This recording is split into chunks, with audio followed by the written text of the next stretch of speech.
it's the topic for today is strategies or tactics for finding a publication venue. So hopefully at the end of this course, you'll all go and publish the projects you're working on, and hopefully you'll put them in very suitable journals. Now, I understand to some extent that there may be journals that you're recommended to submit your work to. I know in some universities they will say that you have to submit articles to certain journals and they'll produce a list of journals. And if you don't publish in those, then you don't get a raise or you don't get as positively evaluated for your next promotion or things like that. So I do understand that might be the case for some of you. Actually, could you tell me, does HEC publish a list of recommended journals for all of Pakistan? Or do any of you have universities that publish their own list of the journals you have to publish in? Okay, so Dr. Sadia says yes, but I'm not sure which question she was answering. So, okay, so HEC publishes a list of journals. Now, um, I thought that was the case. Right, HEC approved journals. Okay. I thought that was the case from working with HEC in the past. So, and that's helpful because in some ways there are lots of journals out there that are predatory and you have to be wary of those. You have a lot of predatory journals out there that uh, that will not be good to publish in. And so having HEC provide a list of recommended journals is actually pretty helpful. Now, the problem with that is that the landscape of academic publishing is not static, it changes, and sometimes journals close up, and um, sometimes they don't. And so lists like that, like the one produced by HEC, have to be updated regularly. And another problem with that is that sometimes having a mandate to only publish in certain journals makes it harder for new journals to spring up. Um, so how do we go about picking our journals? Well, I think all of you probably already understand that the more well-known journals have a high impact factor. And then different authors will also have a high impact factor or have an impact factor based on how many people cite them. I find that to be problematic. I've always found it to be problematic since people started doing it. And really, this idea of the impact factors is something that, in terms of measuring it, it's only come around in the last maybe 25, 30 years. And now we're talking about prices. Dr. Rabia mentioned prices, and I wanted to talk about that too. So when I think maybe a lot of y'all are probably a little bit younger than me, or if not significantly younger than me, but I, when I first started graduate school, you didn't find journals online, and you found them in the library in a hard copy, and that's where you had to go to read them.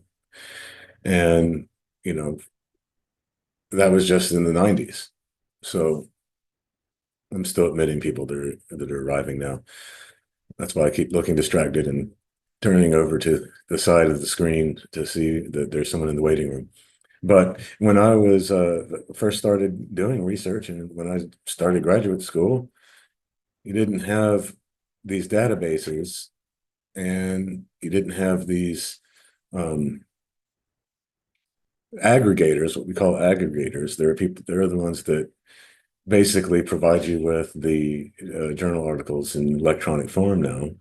And they're terrible. They're unethical companies and they make money off of everyone's research and they really don't offer much of value. they just make the whole process of distributing research more expensive. That's my personal opinion. And I remember when they very first came out now, and I started seeing my work in them, and they're making money off of it. And they never asked me. I never signed away my digital rights to the copyrights, and they never paid me a penny. And so I actually reached out and got in touch with some of them, and they basically just went and digitized a lot of stuff that was out there already and started selling it and didn't ask, didn't really have permission to do it.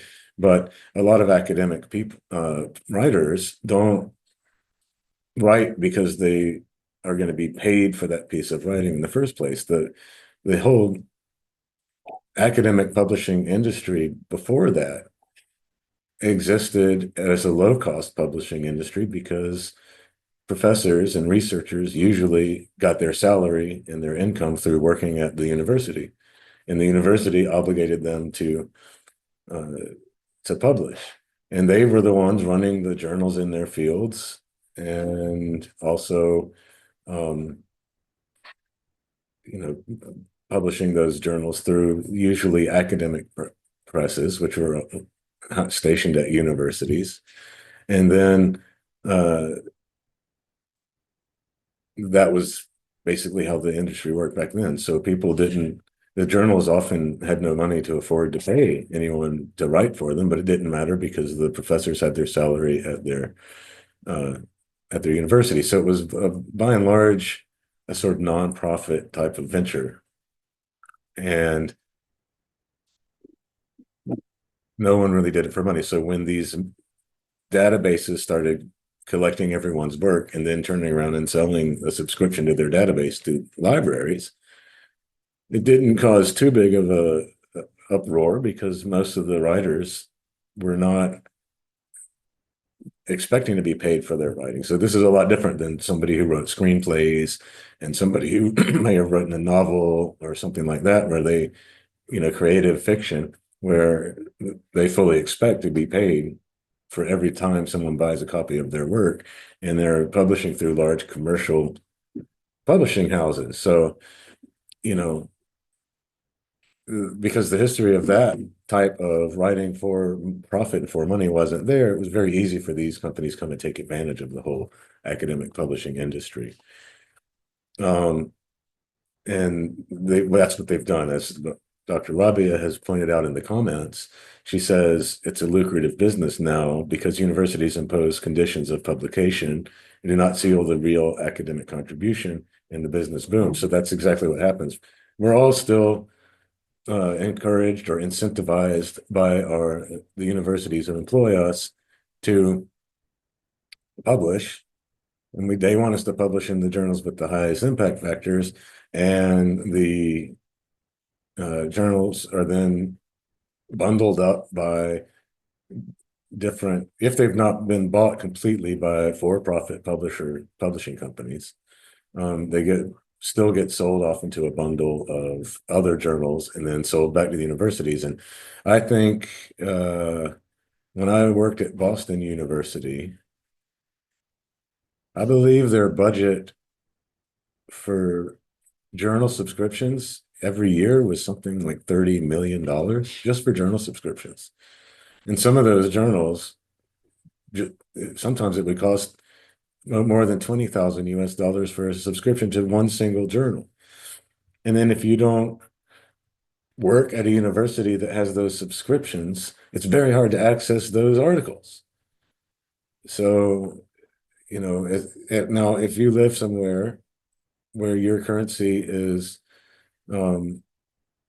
it makes where US dollars are expensive, so let's say you have to pay $30 for one article because it's from one of these publishers who is selling is for profit.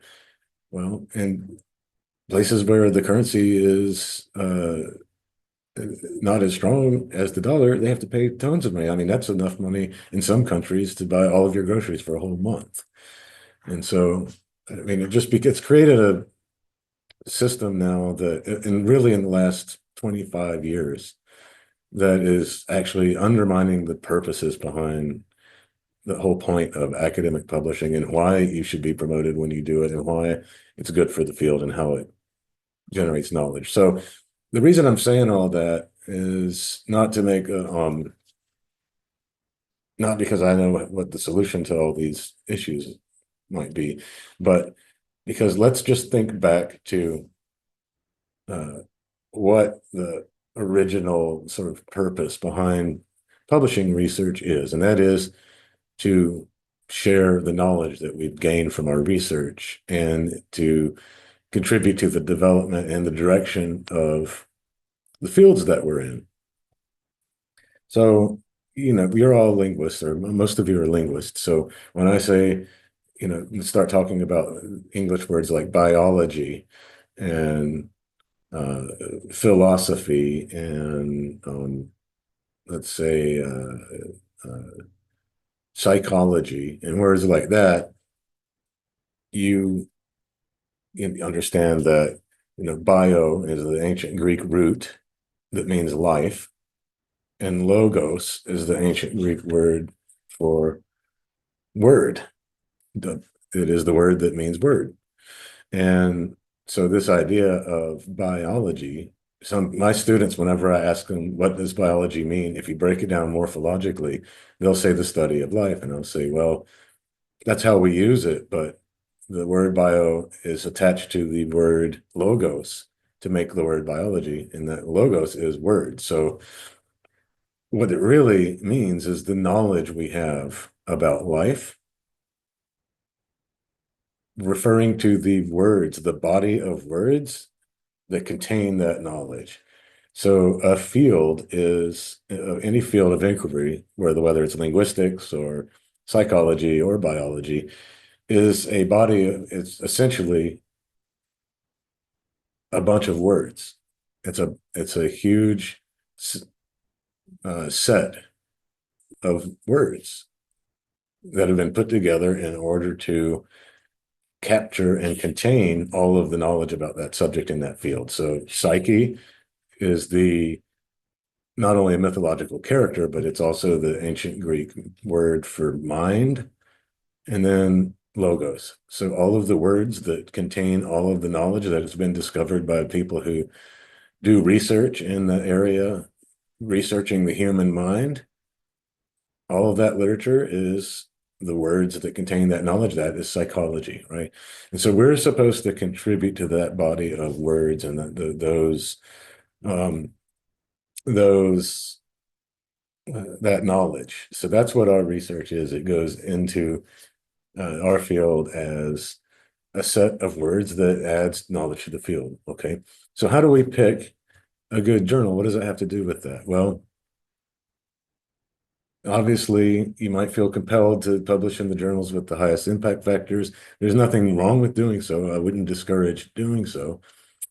But I would say the main thing is to remember that as a member of a field in which you conduct research, you're a member of a discourse community. And within the subsections of a given field, you've got even more smaller discourse communities. And I say smaller, I just mean smaller than the one that constitutes the entire field. They can still be quite large communities, right? So there are thousands upon, I don't even know how many people in the world right now are doing research in applied linguistics, but that's just a field within linguistics, right? Which is a bigger containing field. So, okay, so we have a question. Well, two questions. So what is impact factor and how is it measured? Impact factor is a score that's given it can be given to a journal, but also it can be given to an author. And it's a score that's given based on how many times work published in if it's the impact factor for a journal, then it's a score given to that journal based on how many other people cite that journal. And if it's an impact factor for an author, it is a score given to an author that indicates how widely cited, and therefore how influential that person is over other people in the field. So it's basically just they've now that they've academic articles are mostly almost entirely digitized um, in terms of all the journals that publish them. They're almost always there's it's very rare now to find a journal that only has a hard copy and doesn't publish electronically. So they can um, calculate citations. They just put them in databases and they calculate them and add them up. And I don't know exactly what the formula they use, but it essentially uh, shows you who's being cited more often than others, right? So who's having a bigger impact? There's a problem with that. The impact citations don't necessarily equate to impact. Um, if a research article is widely discredited, it can still have a high impact factor because it's being cited a lot. So impact factor does not necessarily mean that one thing's better than another, but people do actually overlook that and kind of assume that it is better. So it is. It's just a business strategy that these because the truth of the matter is what to answer Dr. Rabia's question, what factors determine a good journal? In my opinion, the factors that determine that are going to be who's involved in it, the people. The people make up the journal, and the journal within a field. So we have, let's say, a big field like linguistics, and within linguistics, you have things like syntax, morphology, phonology. You have applied linguistics, you have theoretical linguistics. So you have these subfields in the large field of linguistics. And within those subfields, you've got journals and you've got academic societies, right? So, um,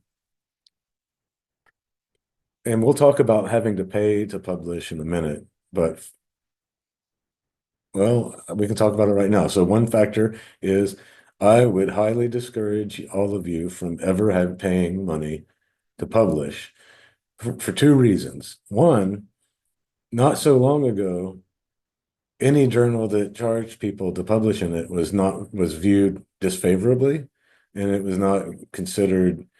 Um, it was considered sort of vanity publishing to even publish in any journal that would charge money. That has changed because these big companies like Elsevier and all of those companies, they have started, they don't want people to make their work available for free online. And so now they're trying to make people pay if they want to have their work be open source. Again, that's unethical, but now it's kind of forcing reputable journals to start trying to charge their authors. But in the past, no reputable journal would charge an author, and if they tried to, that would make them reputable, and people wouldn't want to publish there. And people were advised to always avoid journals that request payment. So, like I said, that has changed now. So essentially, I would still encourage you not to avoid journals that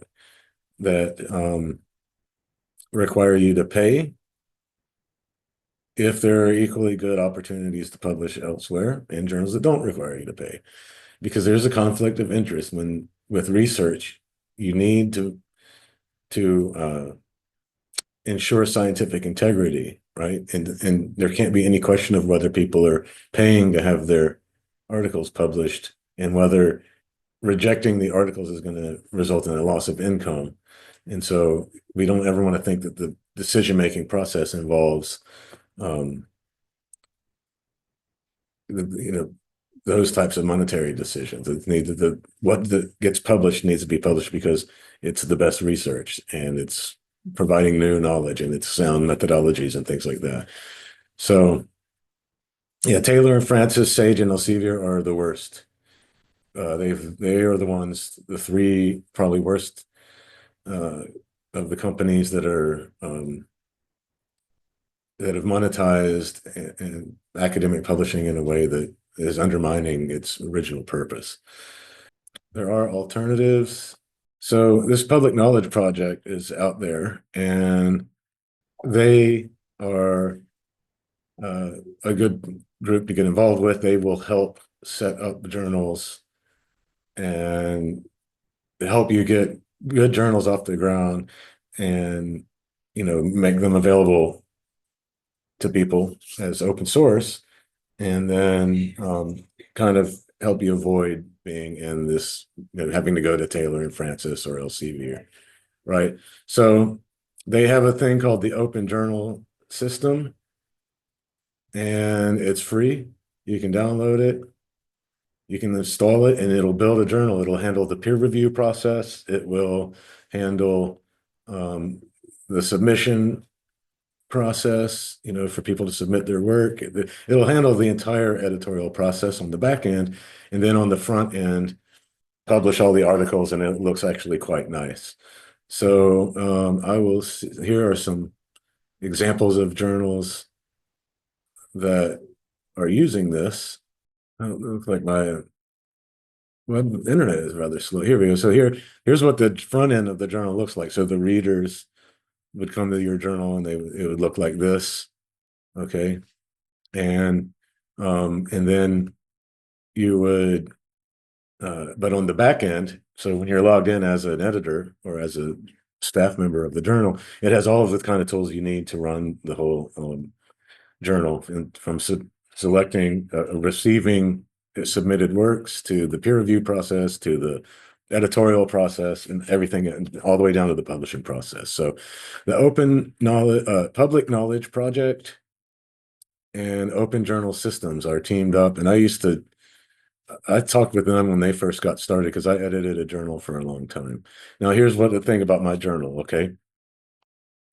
This is back to the question of how do you select a good journal? So I edited the Pushkin Review. It was the only journal in the world dedicated to the life, works, and times of Alexander Pushkin, which is odd because he's one of the most written about, researched figures in Russian cultural history. Definitely the biggest figure in Russian literature. And so, but there was the only one journal in the world devoted to him, as opposed to, I don't know how many are devoted to Shakespeare, but so I edited that journal, and it had been around for about 10 years. It was only in print when I took it over, and I I made it into an electronic version. And so we were published through University Press. They would publish our hard copies, and they would assist with the editorial process. Okay. And we got some of the world's top Pushkin scholars to publish in that journal. And we went from about 100 readers in a year to about 40,000, and by going digital. And so we continued doing the in print version, and we would publish the everything online 1 year after it came out in print, so that well, not necessarily a year after it came out in print. At first, once the print version came out, we would publish everything of that online as soon as the next issue of the journal came out. And then we actually moved to publishing everything electronically right away, but you'd have to log in, and you'd have to have a login and a subscription to the journal in order to log in. And then you could get it online right away. And so that's how we did it. Now, we did not register in Scopus. None of our authors cared about Scopus. None of our authors cared about whether the journal had a high impact factor. It was a bilingual journal. We published in English and Russian. And so we never bothered to measure our impact factor because everybody in our field knew who all the top most famous scholars were, and they were publishing in it. So it didn't matter if somebody from another field found out that, oh, we're publishing in this journal. No, so when you had the top researchers from Russia and the top researchers from Europe and the United States that were well known to everyone else in the field publishing in the journal, that was enough for everybody else to want to publish in the journal as well.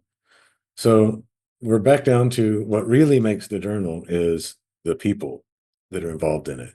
So if I were looking at a journal, I would look at who is in the editorial staff. Okay. So now it's important to remember that different journals are going to have different hierarchies. Okay. But most of them are going to resemble one another. So a lot of journals, academic journals, will have a board of an editorial board or a board of directors or something like that, some sort of board that oversees the journal but doesn't really necessarily participate in its day-to-day direction. A lot of those people will sometimes be, they're usually senior scholars in the field.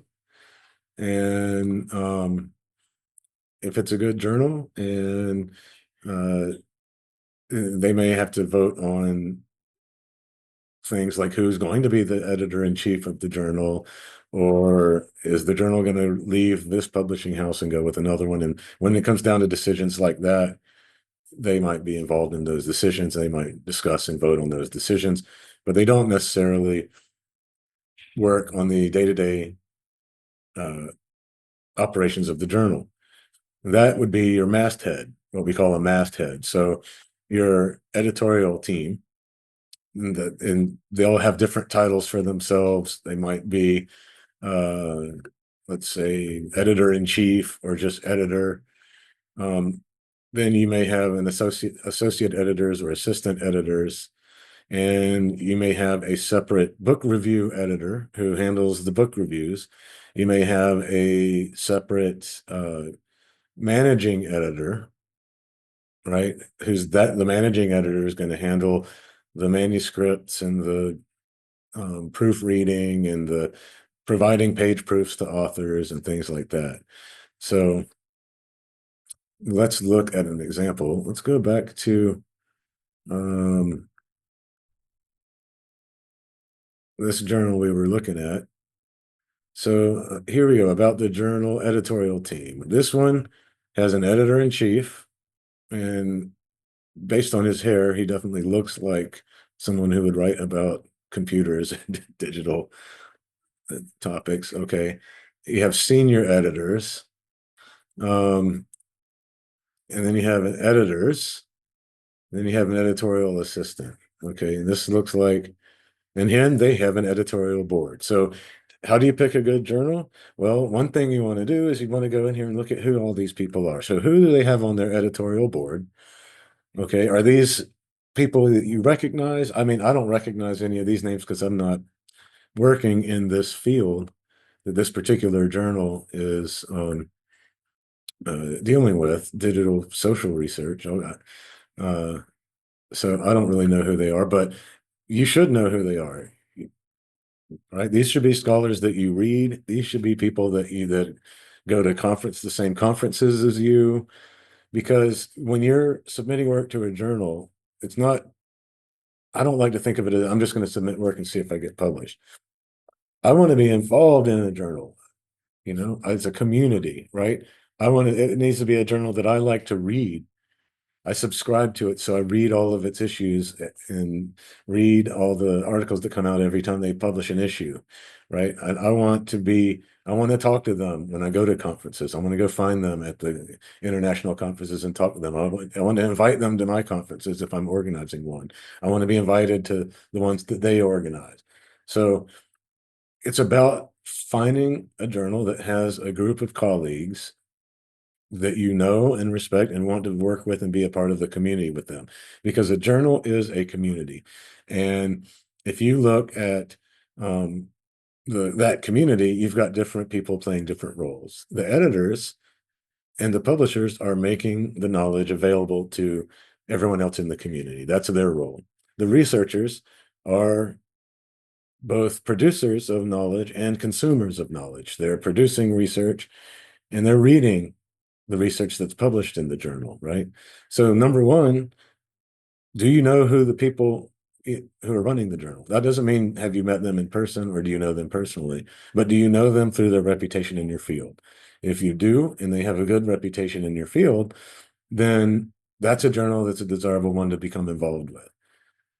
And then ask yourself, do I want to be involved in this journal? Meaning, do I want to subscribe to it, read it on a regular basis, not just go read what articles they have because I found uh, a citation while doing this particular research project and I'll never look at that journal again. But does this want to be a journal that you want to subscribe to and read every issue of? If the answer is yes, then it's probably the kind of journal that you would want to publish in. Now, I know that there's going to be high impact factor journals on the list that your employers may require you to seek publication in, and I would not discourage you from doing that. But these are the questions that I would want to answer for myself. I would want to know, do I want to be part of that community of colleagues? And if I do, that's the journal I want to publish in. Now, let's look for, um, let's go to WorldCat. Okay. This is not WorldCat as in the animal. It is WorldCat as in world category. I remember when this project first got started too. I was in Boston and they were had a large presence in Boston because they were really collaborating with the Boston Public Library, which is one of the largest libraries in the US. Um, so, um, do y'all know about WorldCat?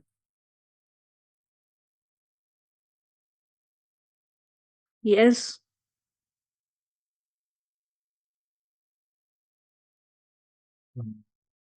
Yeah, let's see. Okay, I got the chat open.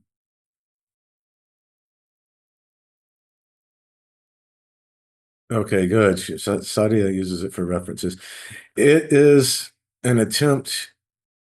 I'm looking back at the comments, which I couldn't see in the chat.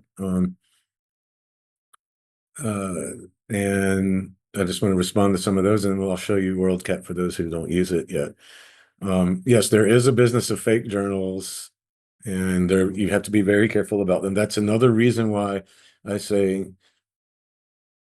you should be thinking of the journal as a community. That community should involve people that you know by reputation and are comfortable sending an email to and corresponding with and collaborating with. And um, if that's the case, then you'll be less likely to be fooled by a fake journal because you could just write to the editor and say, "Hey, are you really publishing that article?" And they say, "What article are you talking about?" Then there you have it, right? So you can go straight to the source and you can just talk to the people involved in the journal. But yes, you got to watch out for those clones and predators, and um, they uh, they spend all their time trying to figure out how to trick you. Um, so if you're demanded that you publish in Q1, Q2 journals, then go for it. You have to do what your employer says, but um, by all means, just think of the journal as a community and one that you want to be involved in. And I think that is going to steer you in the right direction because ultimately it's just about sharing that knowledge that we gain through the research and and trying to do so for the good of the world, really. So WorldCat is a way that you can find journals. What's neat about WorldCat is that it was an attempt to make one big electronic catalog that's linked to all the libraries in the world. Now, obviously, they started off with a good bit of momentum, but obviously they haven't succeeded at that. But still, they have tapped into a lot of different libraries. So we could type a topic, and I think I just read somebody's project on eco-linguistics and very interesting project from on uh, legal discourse and around different court proceedings that have something to do with some ecological question or another, right? And taking analyzing that kind of discourse to see if there's an inherent sort of bias built into the language that restricts what people are actually able to accomplish with their ecological conservation efforts. Okay, so when you type anything into WorldCat, you will be tapping into all of the different catalogs that they're tapping into, and it'll tell you, like, if you select a book, it will show you which libraries have the book, and it will sort them in the order of which ones are closest to you. Right. So this particular book um, has the nearest one is at the Atlanta University Center Robert Woodruff Library, which is in Atlanta, Georgia, and it's over 1,600 kilometers away. So that's what's nice about WorldCat, is that it basically opens up your searches to a lot of different catalogs other than the ones that at the library near you, right? So uh, I think I haven't really analyzed it in a while, but it seems like there's a bit of a WorldCat will favor North American and European libraries. I don't think they spread as well into Asia. So it might be less useful for you in Asia, but when you're some of the times you can find a library that has a very hard to find book, and that library will send you a book to your library and loan it to your library so that you can read it. But um, you know, that's a whole other section. So what we want to do is we're going to go for we're going to look for articles, not chapters. Let's say downloadable articles. All right, so there's 230 downloadable articles with the keyword ecolinguistics. And here you can do a more advanced search, right? So what we're looking for is a journal. This is an open access article. Okay. The publisher is the Department of Interpreting and Translation. Um, Dr. Shumila is asking whether you can borrow a book. Um, so I've used that WorldCat to the way they sometimes do it is they might not send the book to you as an individual. And I don't know, Tariq is saying you can have a membership and then borrow the books. But when I've used it in the past, I was able to get my library to request the book. And then the library that had the book sent it to my university's library. And then I was able to go into my library and read the book while it was there. And then when I was done, or like a month later or something like that, my library would then send it back to the library that owned the book. And so that they call it interlibrary loan system. And different libraries are partnered up to do that sometimes. So that's how I was able to get books through WorldCat. And if they are allowing subscriptions now, it's to where you can get the book as an individual, that's great. But they're a good place to go just to even find things. So here's like one that's called the Journal of World Languages. And so the name of this article is The Search for News Stories to Live By, a Summary of 10 Eco-Linguistics Lectures, delivered by Aaron Stibb. Okay, so let's just go look at this article. Okay, this is an article in the Journal of World Languages, Volume 8, 2022, March 1st. Okay, here's the DOI. Here's the subjects that the journal covers. Okay, it's in English. And then you can view the item online. Okay, so we're going to go click on this DOI. And we're going to look for this online. Okay, so Here's the publisher. And here's the journal, Journal of World Languages, Volume 8, Issue 1. Okay, so what this tells us already is this was published in 2014 for the first time. I was going to say the volume number of a journal usually tells you how many years that old that journal is, and then the issue number tells you which issue um, uh, it depends on how many issues in the year, right? So if it's a quarterly journal, you'll have 4 issues published every year. So the volume number will be the year of the journal's existence, and so you might have volume 25, issue 2. So that would be the second issue of the journal's 25th year. So when we saw that that article that we were looking at was in volume 8, we already know that this is a young journal. This is a newer journal, all right?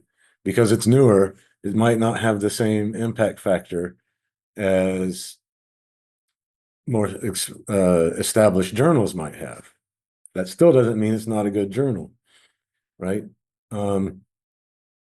So this is international, peer-reviewed, multidisciplinary.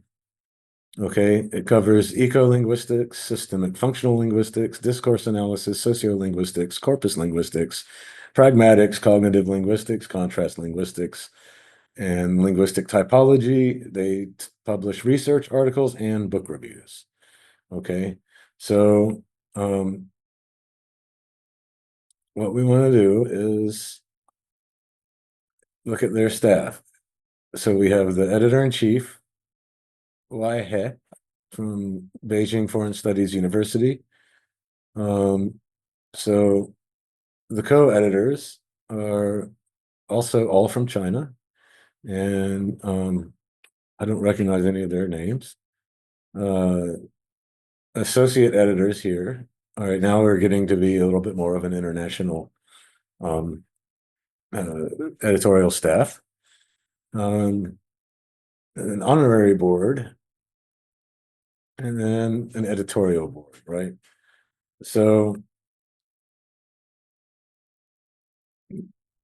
their editorial board is enormous, first of all.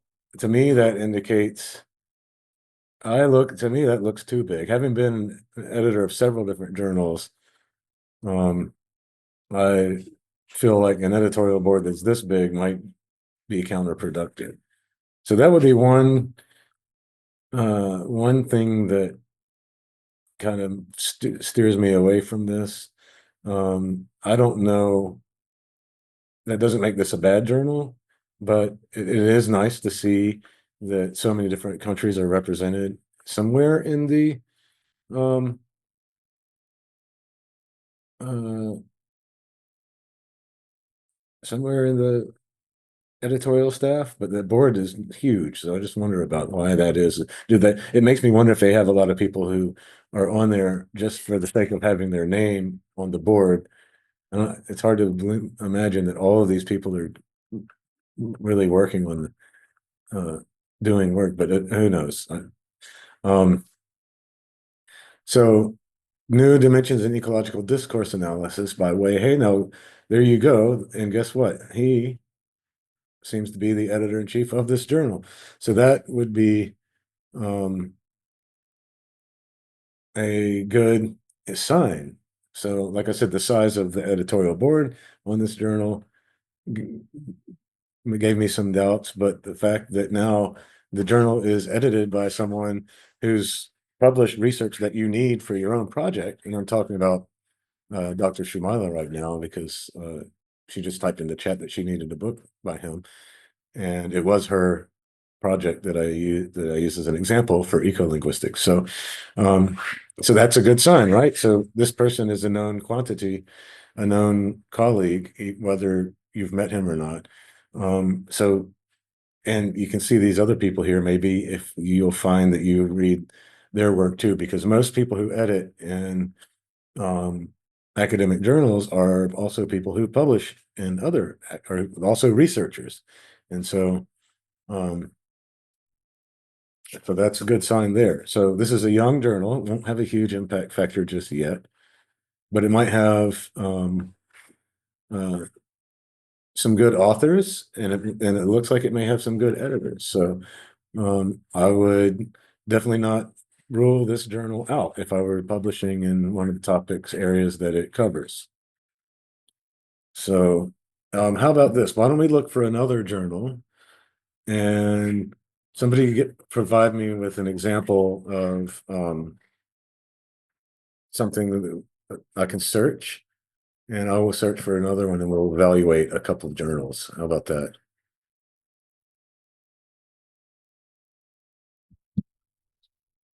Yeah, so Shumail is saying that there are several well-reputed scholars on the list, so write to them. I would write directly to them and say, hey, I'm doing research and I'm thinking about submitting work to your journal, and just start interacting with them. If you like the work that they've done and they're on the list, then that means it's a community that you want to be involved in, and start being involved and write book reviews for them. And that book reviews don't count for a lot, so they're always almost a favor if you're writing a book review for a journal. So you can volunteer to do that, or just get involved, look for them at conferences and start interacting with them. And that's when you start becoming part of the community. Okay, so Journal of Pragmatics. All right, we'll go back to WorldCat, and we'll go to journal name. Journal of Pragmatics. Okay. So here we have Journal of Pragmatics and Interdisciplinary Journal of Language Studies. I'm assuming this is the one that so apart from the editorial board, okay, let me answer Sadia's question very quickly. What other factors do we look for? So one, yeah, you will look for the impact factor. You will look for if some journals will inform you of their acceptance rate and rejection rate. The higher rejection rates can be a good thing. It can mean that the journals are very strict and that it takes quite a good work to get into the journal. Although, who publishes in the journal? Again, you should be reading the journals you want to publish in. You should be reading them on a regular basis, and so just like looking at the editorial board and the editorial staff to see if there are respected colleagues involved, you want to look at who else is publishing there too. And so if you're regularly reading that journal, then you'll have a good sense of that, right? Because I know we all do this to some extent, and that is we go and we look up things when we're working on a project, and we just start looking up anything that we can find that might be relevant, and we go cherry pick those articles. We read one article that somebody wrote about something relevant from that journal, and we may never return to that journal again. So there's nothing wrong with doing that, but by all means, you should be reading the journals regularly that you aspire to publish in. So is it one that you want to read regularly? Are they regularly producing work that's relevant to you? Who are the authors that they use? Who's the editorial board? Who's the editorial staff? What is their impact factor if they have one? What is their rejection rate? What is their turnaround time?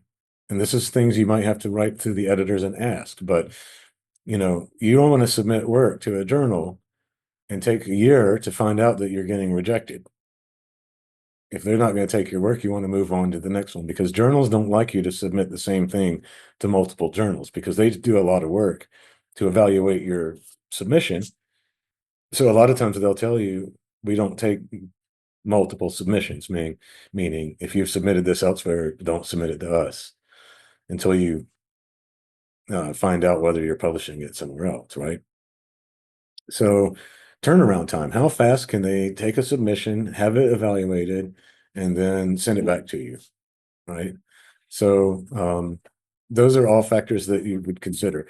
You're not going to be able to find all of that out necessarily on a website, but you may be able to write the editors and ask. And so Here we are, the Journal of Pragmatics. And it looks like the closest university to me that has this is in France. Surprised there's no American universities that have it. Holland has it, Germany. It's too bad. It looks like a good journal. All right, let's find out about this journal here. All formats and editions. So this is going back to 1977. So it's a pretty well-established journal. It's almost 50 years old.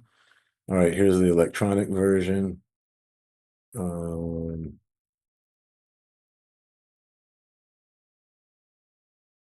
oh, these are featured libraries. Signed into World Cup Unlocked. Let's see what this journal has. This library has for this journal.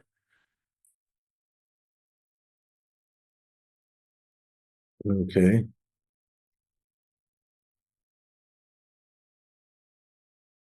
So this has going back to 1977. I'm just trying to look at the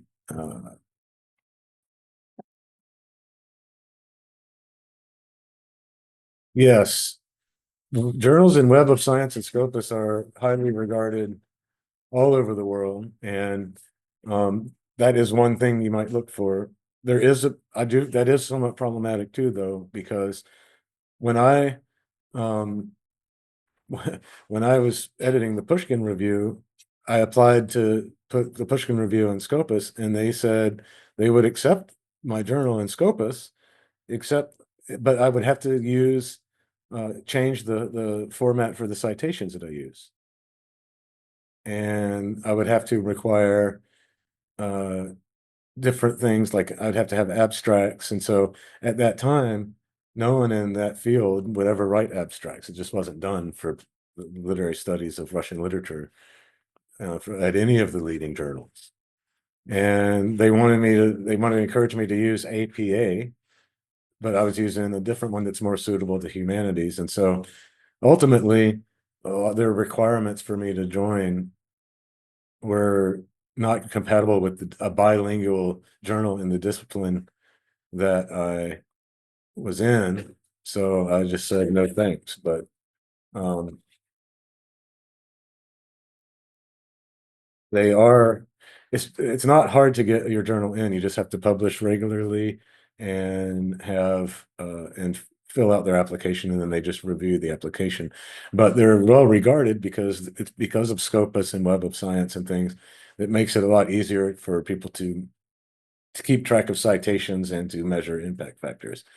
All right, so here's Journal of Pragmatics.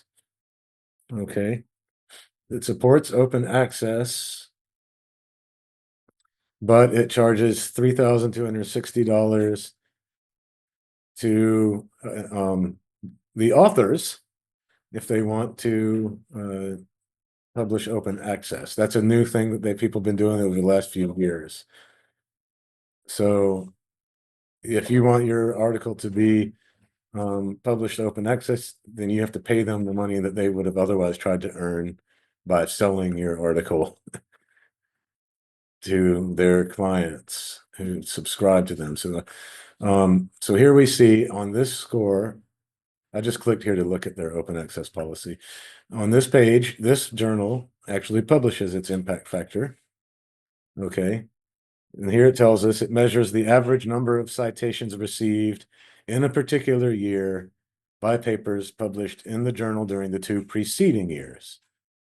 Okay. Yes, it basically is. I mean, they're charging the authors. They should be paying the authors, but things are really strange when the whole industry's gotten to that. Okay, now it also publishes its site score.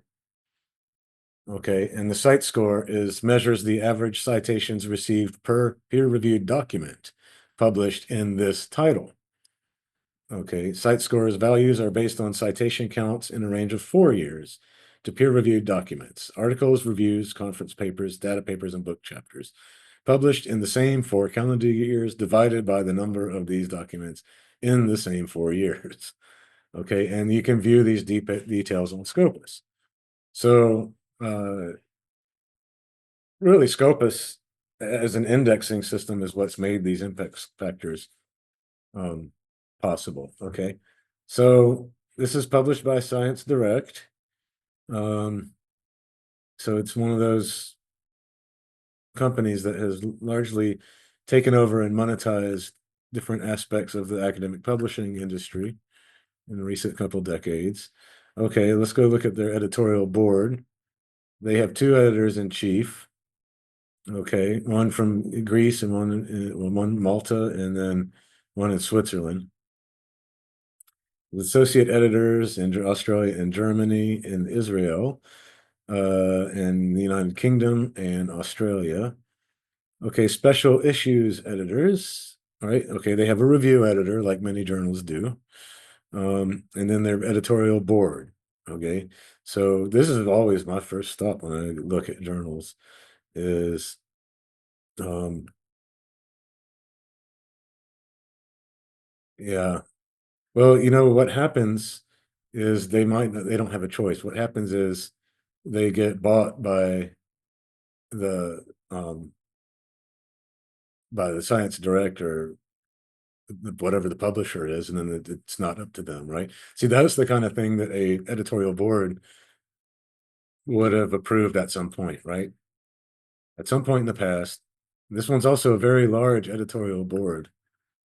Uh, okay. Oh, it's not as large as I thought. You get down to founding editors and then honorary board members.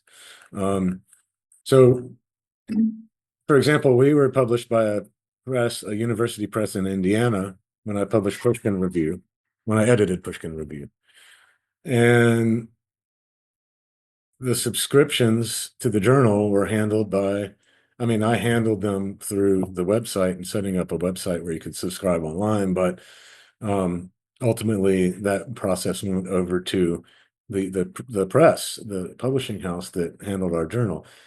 Now, a lot of these journals in America will be published by like Duke University Press, MIT University Press, um, and things like that. But sometimes if your board of directors decides, well, we're going to sell our journal to a different publisher, then you get stuck, and those publishers can make those policies sometimes depending on the agreement they have with the journal. So my journal um, was owned by, well, it, it it was part of the International Pushkin Society. So there was an academic society behind it that uh, that was helpful, to negotiate with the publisher. Um, so Dr. Sadia says, in terms of scope of articles we are trying to publish, the findings related to third world or underdeveloped countries are valuable. Sometimes the articles are rejected because the journal is not interested in the findings of our region. That is unfortunate.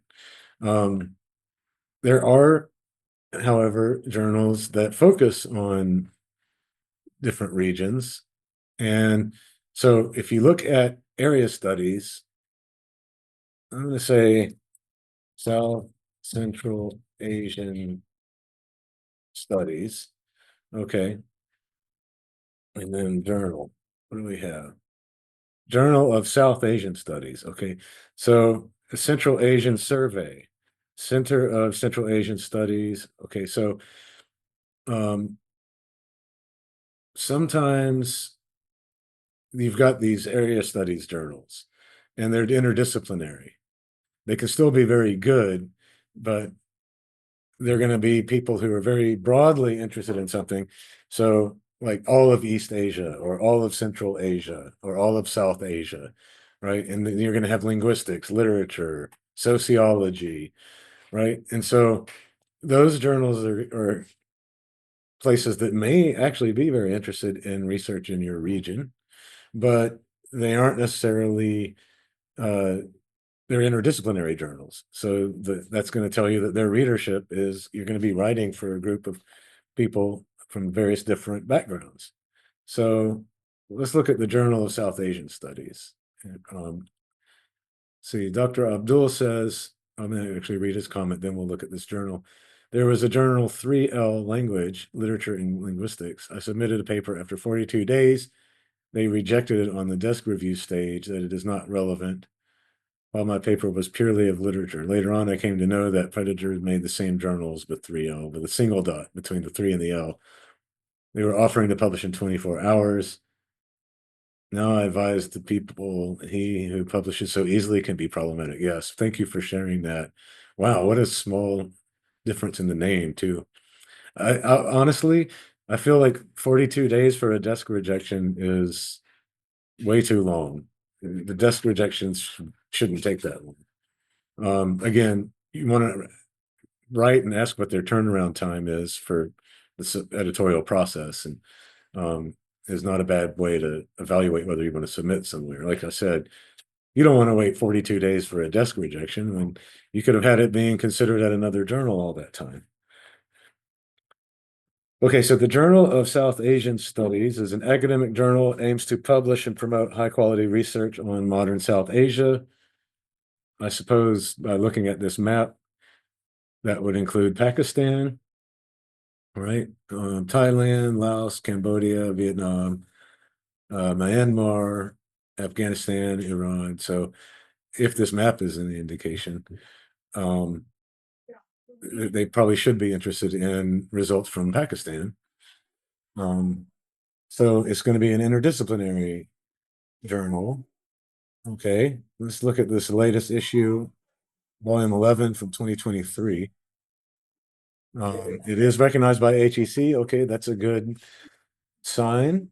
Okay, again, you're going to be publishing, the people who are going to read this are going to be people from all different backgrounds. So you might publish on linguistics and have a sociologist reading your work.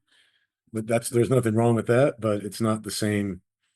You just have to keep in mind your audience when you write. So experience of prospective teachers about online teaching practicum during COVID-19, a phenomenological study from Pakistan. So here we have an article right here.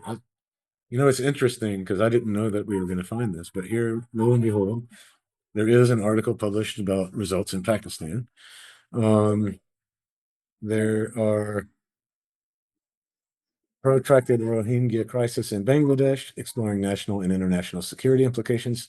See how different that article is from that one. But again, this is an interdisciplinary journal. And here's the first two articles are about Pakistan, impact of action control and uh, dispositional hope on the self-regulated learning among university students in Pakistan.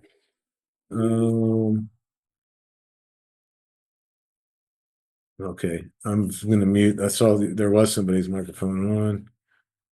Muted it. Hopefully that. Um, yeah. So it's not. It's so you say it's a strange journal, and it is strange in a sense, but it's an area studies journal. And the reason I brought up area studies specifically was because someone had said they don't get some journals aren't interested in research results from Pakistan, but an area studies journal uh, will be interested in results from anything in its area, or they should be. Okay, so we can go to this journal and look at about them. So here's the focus and scope. Okay, so this is where you're going to tell you Journal of South Asian Studies is open access, peer-reviewed international scholarly journal covering South Asia. It covers politics, history, literature, arts, culture, social studies, economy, security matters, international affairs, and has a special emphasis on Pakistan. Okay, I did not know that. Here's explains the peer review process. Let's look at the uh, editorial team. Okay, so this actually has their editor-in-chief is Dr. Asifa Jahangir in Pakistan, in Islamabad. Okay, so there we have that. Their advisory board is India, Russia, um, Malaysia, Australia, United States, India, United States, Uzbekistan, India. So they have a nice international advisory board. They have an editorial board. So they don't have a bunch of junior editors listed here, but um,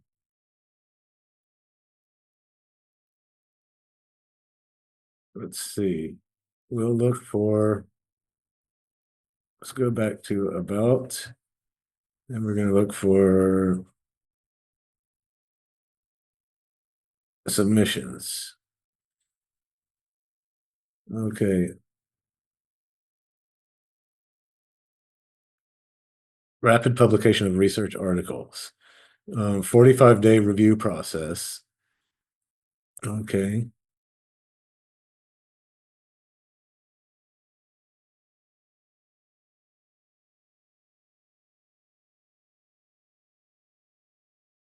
In order to save time and inconvenience, they should assure that level. All right, I'm not seeing anywhere. So cover letter, contact information, formatting guidelines. Okay. Here's their style sheet. Publication fee. Yeah, see, turns me off here. Um,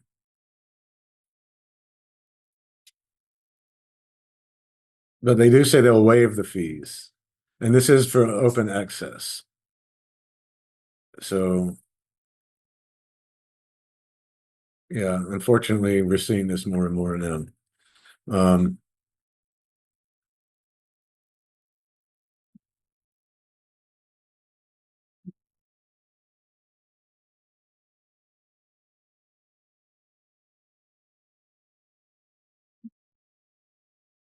yeah, oh, I see. So the HEC keeps the journals in the Y category. Okay, I understand. Um, but area studies journals, there are some area studies journals that aren't in Pakistan. Um, let's see. Let's look at, here's the Journal of Asian Studies. Okay, so this will be another, this one's from Cambridge and University Press. So, oh, no longer published by Cambridge University Press. Um, oh, I wonder what happened with that. Journal of Asian Studies. Let's see.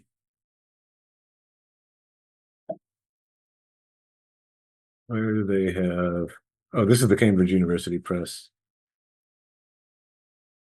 site. So, Journal of Asian Studies. Let's see if it's somebody else is publishing it.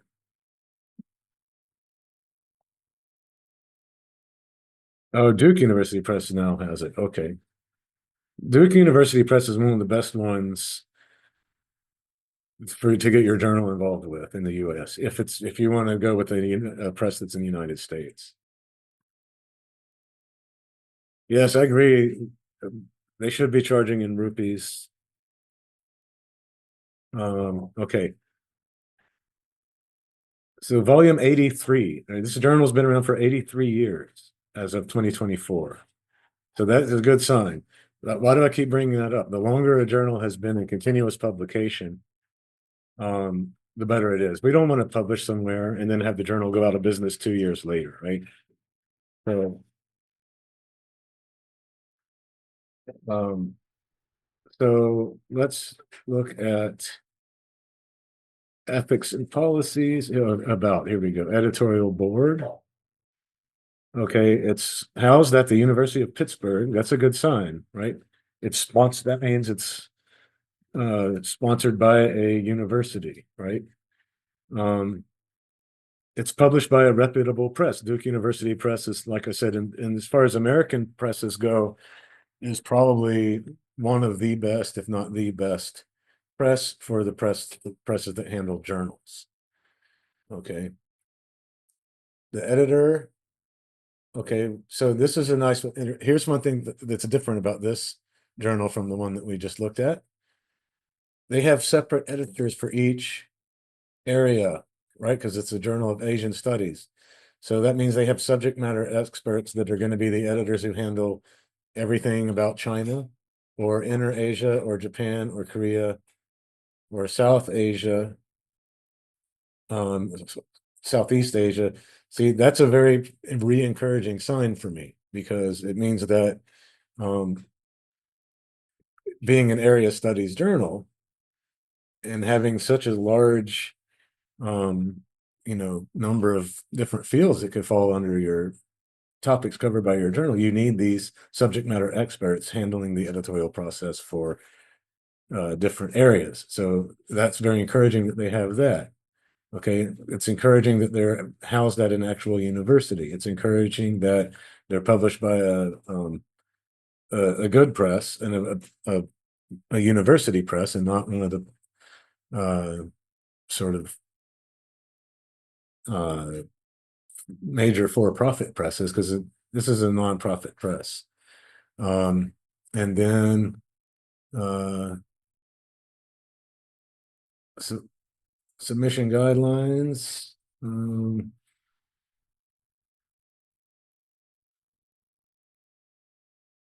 All right, I'm not seeing anything about payment here.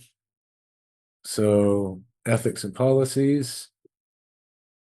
Okay, so this is just the Duke University Press ethics and policies page. And then submit an article.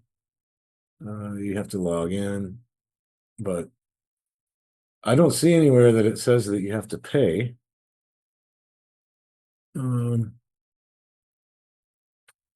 So I would say this would be a journal that I would say it looks good.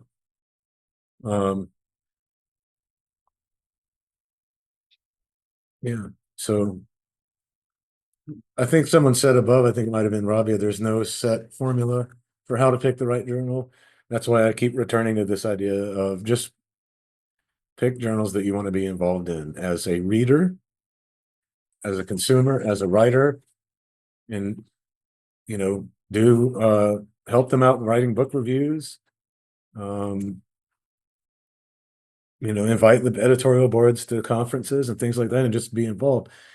And think of it as a community you want to be involved in. Rabia says a journal run by a university usually gives preference to their own students and faculty's articles. That can be true, but I don't think this journal is run by the university itself. This journal is published by Duke University Press, but it has provided an office by University of Pittsburgh, which is two different universities involved in this particular journal. So I don't think that the journal belongs to the university. I just think that because some of their editors work at University of Pittsburgh, they've managed to get the university to provide them with office space. So see, this is published for the Association of Asian Studies, and that's what I was explaining earlier as well. When journals that are backed up by an association that's another positive sign, right? So TESOL, right? We all know about TESOL. That's an association. So journals that are so this journal belongs to the Association for Asian Studies. TESOL Quarterly belongs to the TESOL organization, right? And people within TESOL may have let's say in theory, could convince a university to provide office space. It wouldn't give the university necessarily any control over the journal, if depending on how that relationship was handled. SC Imago. Let's try that. I haven't really used the SC Imago. And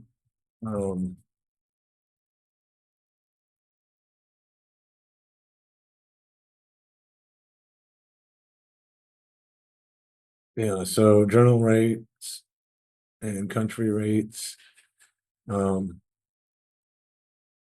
Here's another problem with these types of things. I mean, yeah, this looks fine to me. I don't like, it doesn't look suspicious, but there's still something problematic about this because think about a small country like Estonia, right? Or Latvia. Latvia has about 7 million people in it. Okay. The the the best historian of Latvian history might be a brilliant, wonderful historian, but there's more people in New York City than can even speak Latvian. And so you might have a brilliant work being published in a journal about Latvian history that isn't going to have a high impact factor. And it's not going to be a highly ranked journal because the just the area of Latvian history is a small field. So you got to take these rankings with a grain of salt. Like the New England Journal of Medicine is the 15th ranked journal, but we're not. What does that have to do with linguistics? Absolutely nothing. Right. So, like I said, these rankings have to be taken with a little bit of skepticism in terms of what do they actually mean and how important are they actually. That's my opinion. Again, I mean, everyone would love to publish in a prestigious high-ranking journal, and obviously you may feel incentivized by your employer to do so, and absolutely nothing wrong with doing it. But I'm a little bit skeptical of how important the rankings really are sometimes and what they really mean. And it doesn't guide my it's not the main thing that matters to me when I'm thinking about whether I'm going to publish somewhere. Anyways, any final comments or questions? I know this has gone on a lot longer than the hour that it was supposed to be. Any final comments or questions before we wrap up? About the policies of the universities and in our country, policies of HEC. What if a journal is good but not recognized by a university or by a higher education commission? I was asking, what about the policies of the university? What about the policies of the authorities? Even if a journal is good but they don't recognize it. I would advise you to definitely follow the policies of your university or your Ministry of Education or Higher Education Commission or whatever the authority of education is. But what we would hope also is that we can all, as researchers, have a dialogue with those authorities at the university and in the government in order to come up with recommendations or policies that are realistic and effective, right? So try to contribute to the development of those policies if you can, and then but by all means follow those policies. But if there's if you're free to pick any journal you want, then you know do like I suggested, and pick one that you want to be involved in as an active member of that community.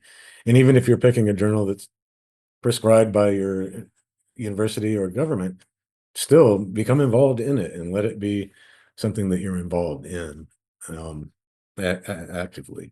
Have a good night, everyone. Thanks for being so attentive and active in this chat for this webinar. And I will reach out over the WhatsApp group and be in touch with you soon. Thank you so much. Yeah, my pleasure. Goodbye. Goodbye, Dr. Evan.